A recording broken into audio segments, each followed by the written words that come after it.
Hello बच्चों, let's read the question, and the question here it is of fill in the blank type. Dash.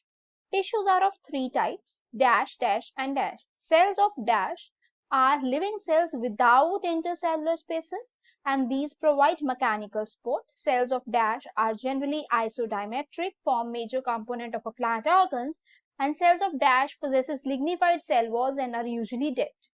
So there are options like simple, parenchyma, collenchyma, sclerenchyma, simple, collenchyma, parenchyma, sclerenchyma, complex, collenchyma, sclerenchyma, parenchyma, simple, sclerenchyma, collenchyma, parenchyma. So student सबसे पहले यहाँ पर अगर हम लोग discuss कर लें, हम करते हैं की कंसेप्ट के बारे में. तो ये जो यहाँ पर जितने भी ऑप्शंस हैं या जिनके बारे में बात चल रही है वो चल रही है परमानेंट टिश्यू के बारे में. अगर हम परमानेंट टिश्यू की बात करते हैं स्टूडेंट्स, ये ऐसा टिश्यू है जो कंप्लीटली ग्रो हो चुका है, परमानेंट है, मतलब अभी उसमें कोई डिवीजन नहीं हो सकती. ठीक है, ये क्या होते हैं, कंप्लीटली ग्रो करते हैं. एंड हम ये कह सकते हैं they have loss the ability to divide.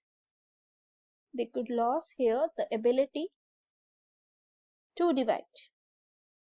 Basically meristematic tissue after certain division permanent tissue बन जाते हैं स्टूडेंट्स. अब अगर मैं आपको बताऊं, जो परमानेंट टिश्यू होते हैं ना,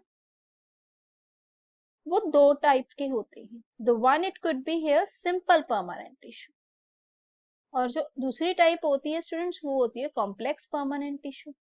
सो यहाँ पर अगर हम बात करते हैं सिंपल में आगे आ जाता है student parenchyma. The second here it is a collenchyma,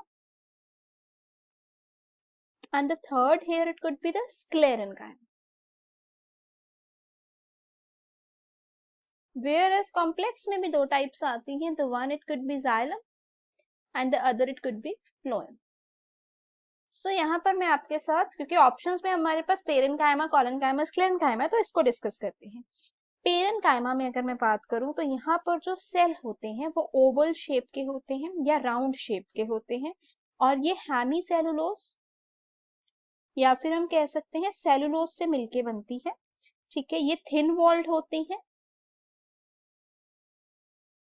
इनमें जो है वैक्यूल्स होते हैं, even they have a nucleus also, छोटा न्यूक्लियस भी होता है. ये लिविंग होते हैं. द नेक्स्ट अगर हम बात करते हैं कॉलेनकाइमा, ये जो होते हैं थोड़े लॉन्ग होते हैं एंड ये थिक वॉल्ड होते हैं. The next we could say इनकी भी जो हम कह सकते हैं सेल बॉडी है वो बनी होती है सेलुलोज प्लस पैक्टिन से. एंड ये जो है इनमें जो क्लोरोप्लास्ट है वो कम होते हैं, क्लोरोप्लास्ट की अमाउंट जो है वो लेस होती है.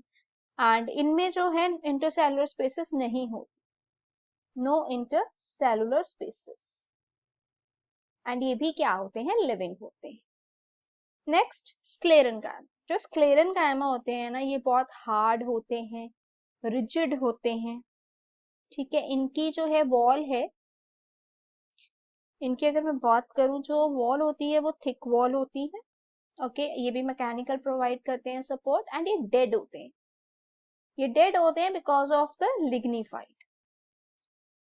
अब हम यहाँ पे ऑप्शंस में अगर मैं बात करूं तो dash are the types of three types of tissue. तो यहाँ पे थ्री टाइप्स के टिश्यू क्या है स्टूडेंट, सिंपल. ठीक है, तो यहाँ पे फर्स्ट फिलअप में हम सिंपली फिल कर सकते हैं सिंपल टिश्यू. ठीक है, अब यहाँ पर जो सी ऑप्शन है वो तो फिर हो गई eliminate. Now there of three types, dash, dash and dash. ये तो हम तीनों टाइप्स लिख सकते हैं, पेरेन्काइमा, कॉलेनकाइमा, स्क्लेरेन्काइमा. लेकिन हमारे पास आगे भी है, cells of dash are living without intercellular spaces.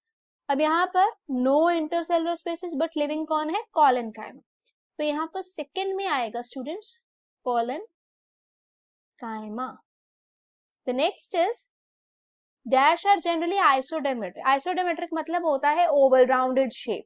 सो यहाँ पे स्टूडेंट आ जाएगा parenchyma. Whereas cells of dash are living, sorry, यहाँ पे आएगा पेरेन्काइमा थर्ड पे, राइट. या सो the next here it is cells of dash possesses lignified cell walls. So lignified आ गया यहाँ पे, so means यहाँ पे आएगा स्क्लेरेन्काइमा. मतलब 4 में क्या आ गया स्टूडेंट, स्क्लेरेन्काइमा. अभी हम देखेंगे सेकंड में कॉलन कायमा, मतलब ये ऑप्शन भी एलिमिनेट हो गई कॉलन कायमा, तो यहाँ पर ऑप्शन जो होगी वो करेक्ट हो गई B. Hope it is clear. Thanks for watching.